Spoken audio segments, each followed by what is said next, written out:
Well, my friends, good morning.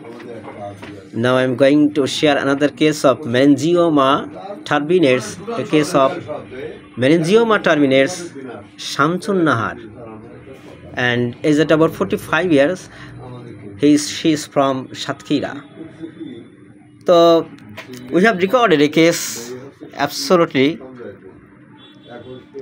GTCA, family story, and thermal reduction hot extreme 1+, and perspiration 2+, thirst 1+, and desire for sweet and salt, and ABS black molewarts, especially on face, and past history skin eruption suppressed by ointment, and huge amount of allopathic drugs she has taken. But she has taken huge amount of allopathic drugs. তো অনেক allopathy ওষুধ সেবন করা হয়েছে অনেক দিন ধরে। তার সমস্যা হচ্ছে ব্রেন টিউমার। তো ব্রেন টিউমার এটা আমাদের ওখানে নিউরোলজির ডাক্তাররা বলছে সার্জারি করার কথা, অপারেশন করতে হবে। ওনার ছেলে এখানে আছে, অপারেশন করার কথা কিছু বলছিল। আর এই আমাদের ডাক্তার শফিকুল আর বলছে যে অপারেশন করার কথা, একটা কথা বলছে নিউরোলজিস্ট ডাক্তাররা বলে। কিন্তু অ্যাকচুয়ালি এইসব ব্রেন টিউমার হোমিওপ্যাথিতে সম্পূর্ণ ভালো হয়, এর রেকর্ডও আছে আমাদের, সম্পূর্ণ সুস্থ হয়ে যায়। ঠিকমতো ওষুধ পড়লে ওরা যার জায়গায় সেল কোষ স্বাভাবিক অবস্থা ফিরে যায়। তো আমরা মাইন্ডের দিক থেকে প্রশ্ন করেছিলাম, পেশেন্টটা ইরিটেবল, কনসোলেশন অ্যাগ্রাভেটস, একটু রাগ আছে এবং সান্ত্বনায় রাগ বৃদ্ধি হয়, লবণ পছন্দ করে, গরম কাতর, ঘাম বেশি, পিপাসা বেশি। So definitely the patient is absolutely sodium chloride. Natrum muriaticum যায়, কিন্তু নবীন ডাক্তার বন্ধুরা তোমাদের শেখানোর জন্য বলছি যে এই রুগী সম্পূর্ণ ন্যাট্টামিউরিদিক মনে হচ্ছে, কিন্তু সত্যি কথা বলতে কি এই রুগী ন্যাট্টামিউরিক দিলে কাজ হবে না, কারণ she has taken huge amount of allopathic drugs. কোনো অনেক অ্যালোপ্যাথি ওষুধ সেবন করেছে। আরও একটা হোমিওপ্যাথিক যে ফিলোসফি সাবজেক্ট আমি তোমাদের দেখিয়ে দিই, যারা নবীন ডাক্তার তোমাদের শেখানোর জন্য। দেখো রুগীটা কীভাবে বসেছে, এটা কিন্তু খেয়াল করতে হবে নবীন ডাক্তাররা।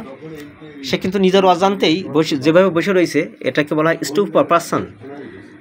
সামনের দিকে ঝুঁকে বসেছে, চেয়ারে যখন বসা তখন সে সামনের দিকে ঝুঁকে এরকম করে ঝুঁকে বসেছে। এটা ডেফিনেটলি সালফার মেডিসিনকে ইন্ডিকেট করে।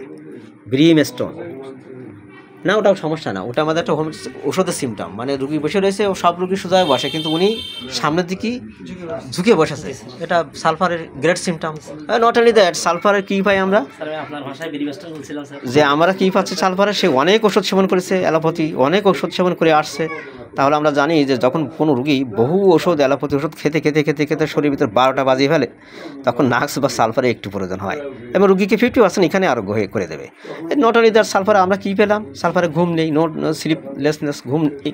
সালফারে রুগী গরম কাতর, সালফারে পিপাসা বেশি, ঘাম বেশি, সালফারে মিষ্টি পছন্দ করে, অ্যান্ড সল্ট। রেপার্টারিতে তোমরা দেখে আসো, আমার তো রেপার্টারি পোটে ছিঁড়ে গেছে। এই রেপার্টারিতে দেখে আসো লবণ পছন্দ, সালফার ফার্স্ট গ্রেড, ফসফরাস, ল্যাকক্যান, ন্যাট্টামিউর। তো আমি ব্রিমস্টোন প্রেসক্রিপশন করব। সো ব্রিমস্টোন নবীন ডাক্তার বন্ধু তোমায় শেখানোর জন্য, এবং শফিকুল বলছে আমাদের দেখাই দেবেন কী মেডিসিন দিলেন। ব্রিমস্টোন প্রেসক্রিপশন করছি, আমি আশাবাদী এই রুগী এই টিউমার, ব্রেন টিউমার থাকবে না, সেরে যাবে ইনশাল্লাহ। পরবর্তী তোমাকে সাকসেস দেখাবো। এই যে সমস্যাগুলো দেখতেছ এগুলো থাকবে না, কারণ সেলকোষ যার জায়গায় সেটা নিয়ে যাবে। আর অ্যাজ ইউজুয়াল হ্যানিম্যান পদ্ধতি অনুসারে treat the patient not the disease. কজেশনের উপরে দাম বেশি, কখনো পাস হিস্টোরিতে দাম বেশি, তো সেদিকেও খেয়াল রাখতে হবে।